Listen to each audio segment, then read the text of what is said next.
On today's episode, the president of the West Indian Independence Celebration talks frustrations and the business of presenting this annual event. Today's episode was made possible in part by our 2023 celebration sponsor, Intercommunity Healthcare.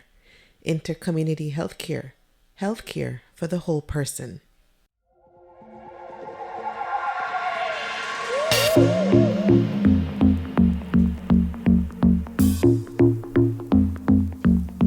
You're listening to Now Hear This, the official podcast of Connecticut's West Indian Independence Celebrations Incorporated. The West Indian Independence Celebrations, Inc. is a Connecticut-based nonprofit community organization dedicated to developing, promoting, educating, engaging, celebrating, and presenting the culture, arts, and music of people of the West Indian diaspora. Founded in 1962, the West Indian Independence Celebration collaborates with community partners to present the annual West Indian Independence Celebration Parade and Festival. To learn more about our organization, please visit wiichohartford.org. And welcome to the podcast. Today we have in studio, we have Mr. Donovan Longmore. He needs no introduction. And we have the president of the Hartford West Indian Independence Celebrations, Mr. Desmond Sinclair. Yeah. All right, let's get into this. Thank you, Natasha. Thank you, Mr. Sinclair, for being here. We are here, ladies and gentlemen, as you know, the 61st year of the West Indian Independence Celebration right here in the city of Hartford. And may I say this, we are the longest running carnival of its kind in North America. Mr. Sinclair, sir, as the president of this wonderful organization, what is the importance of having this celebration every year? First of all, let me big up the trailblazers, the one that started this thing before 62, before we get independence. We've got to make sure that we are the first to celebrate the independence of Jamaica. Mm-hmm. Okay, all right. Now, the importance, I'm going to talk about personal first. The importance for me is that for 364 days of the year, I've been pretending to be a United States citizen. I was forced to be a United Pretending. States. That one day. No, 64. Now, when it comes to August 12, 6, whatever it is, I want to be a true Jamaican West Indian. Okay? And it's really bothered me when people try to take it away from us. Seriously, I will die for this organization. My vision started not only in Hartford, Connecticut, started way back in Denhamtown, Kingston, Jamaica. The only era there was the culture of entertainment. Because we have war theater, we have character theater, we have pantomime, we have all kind of stuff. And so the importance for me is to transfer it from there to here and to let especially our younger generation to continue this festivity for the umpteen years to come. Good answer. Now you just spoke about the importance of the culture.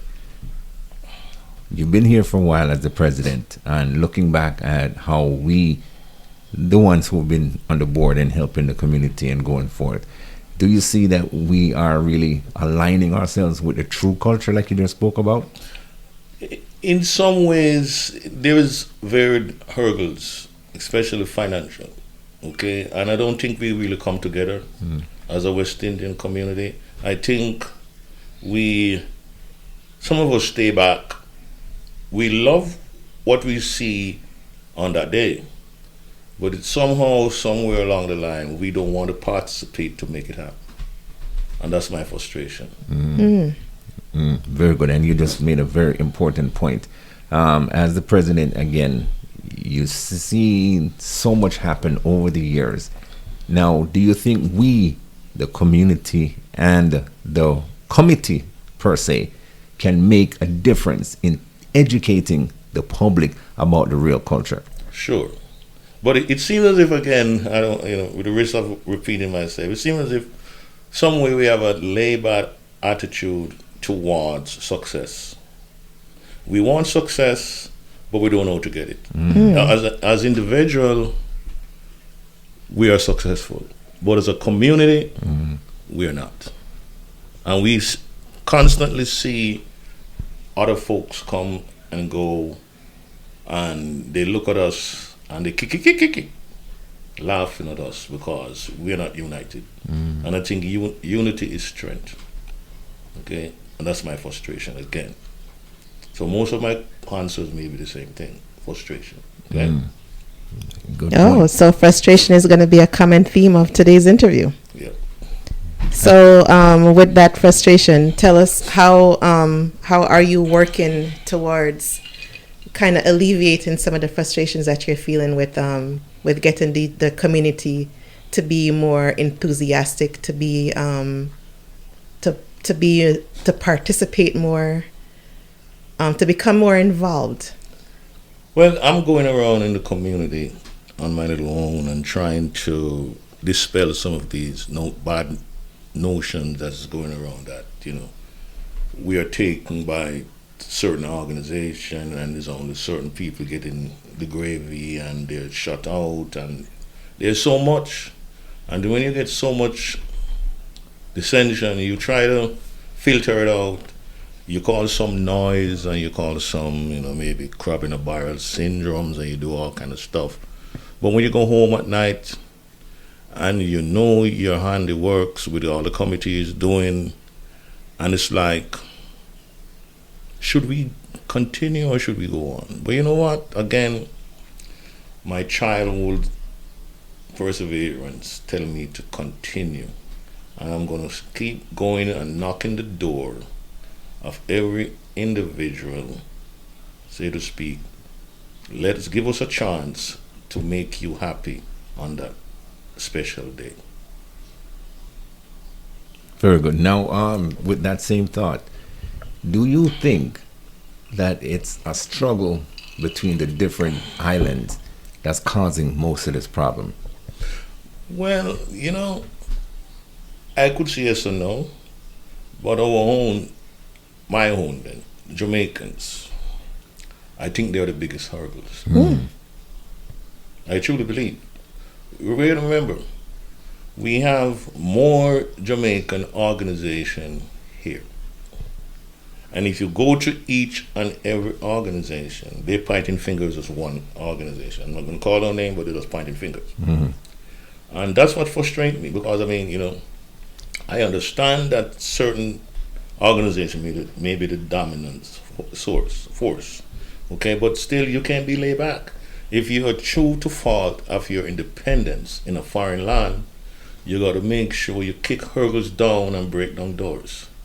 Do what you got to do to entertain and enjoy yourself. As a matter of fact, I was president for one of those organizations. And I hope you guys know that I love carnival. I love parades. I love to dress up in all kind of junk and stuff. That's what people call it. So I try my best to let my prior organization be a part of the process, but still yet there's some bad blood. I hope we can filter that out somewhere along the line. There's some bad blood way before I was born.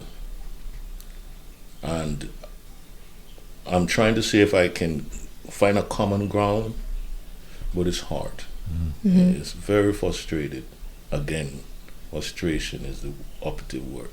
So despite your frustration, you've been president of the West Indian Celebration Committee for how long now? About 6 years. About 6 years, and despite all the frustration and all that time, you've been able to present a very successful celebration throughout that time. Even back in 2020, at the height of the pandemic, you were still able to present an event. So let's talk about some of your successes as the president of the West Indian Celebration. Sometimes it's better to be lucky than good. I believe my success is really contingent of the financial assistance we got through the Summer for the City, starting about 2016, when we were, the city of Hartford indicated that we got to pay 100%. And I'm saying, oh my God, what are we going to do? When you say the city of Hartford say you have to pay 100%, what does that mean? Police costs. We have to pay for the police? We pay for the police costs since time immemorial. I mean, back in 2009 going forward, that years.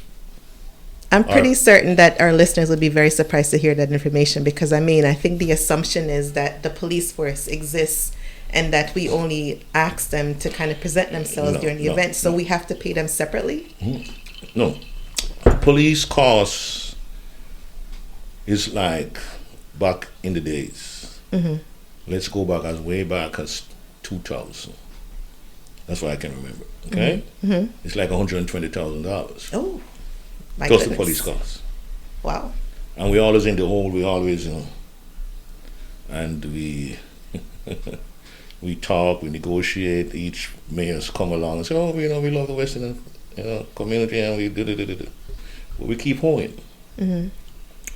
And I think it was the Mayor Eddie Perez indicated that he wanted to sponsor 4 major parades. What's it? American. That's what I'm calling it. Good. American, Puerto Rican, West Indian, and Irish. And the Irish. You were there too? Right. Okay. All right. So, but unfortunately, they didn't get to do that. Mm-hmm. Okay. And they saw our struggles. And there was a negotiation. This is not a sellout. There was a negotiation for us to, if the city would help us if we come downtown. That's a big topic for a whole nother episode. Very much so. That discussion there would be an entire episode for a podcast. Yeah, but I will just flirt into it, okay? So, cause that's where it started. But what we did, we gave the community a chance to say, let's keep it uptown. Even the representative, I don't remember her name, but Courtly Day, yeah. She even look out and she gets some money, but we said to the community, help us to stay uptown so we don't have to go downtown. Mm-hmm. That year we only got $18,000. I remember we talked about $120,000, and the city's put wave in front of us saying, I wasn't president then though. Mm-hmm. Right? Say, listen, you guys have to come downtown. I remember 2009, some unfortunate incident happened. So we take the bait. All we had to pay was $10,000. Those $10,000 for all the police costs, maybe coming from $120,000. Wipe the slate clean and move forward. Okay, so we did. Okay. All right. Yeah, so, 120,000 versus 10,000. That's a huge difference. There was a lot of noise. Was big. Poor vendor uptown, and we neglecting the poor people and all that. But we always keep our vending costs constant. Same, $300 for food. Okay. But when you were uptown, were you collecting funds for vending? We weren't collecting money. We couldn't collect any. They were doing it on the street. So I know. People were like selling jerk chicken out the trunk of their cars, man. Yeah, but the owner for the establishment were collecting money. Oh. They were collecting money, and we didn't get anything. Mm-hmm. Okay, so that's where the frustration is that we, the community, want to see the greatest event ever. But it costs a lot of money. Mm-hmm. And when we reach out to the community, don't get me wrong, some folks, I'm not going to call them name, but some folks help. Mm-hmm. But it's not enough. So at that time, the only damage was to raise or to donate 10,000. No, we have to give them 10,000. Not donate, it's a pay. We have to pay to the city. Sorry, not donate, but pay. We got to pay them. But again, bringing Buja Banton and all these people cost money too. Mm-hmm. And that's where the frustration is. So now, but still, those years, your 6 years, the success. Yeah, I'm coming to that. Mm-hmm. So the mayor reached out to Pratt and Whitney back then and said, okay, wants to do this, and they sponsor us. That year we got $78,000 again for the police costs. It's only the police costs now. So wait, the police cost went from 10,000 to 78. Well, based on my budget. Okay, I said based on past experience. Okay, but what happened that year? First year was 2016. It was one of the hottest August on earth, I think. So or maybe it was heat. I think it was heat, and it wasn't successful. It wasn't really so we didn't. Oh no! What happened is that it was too late.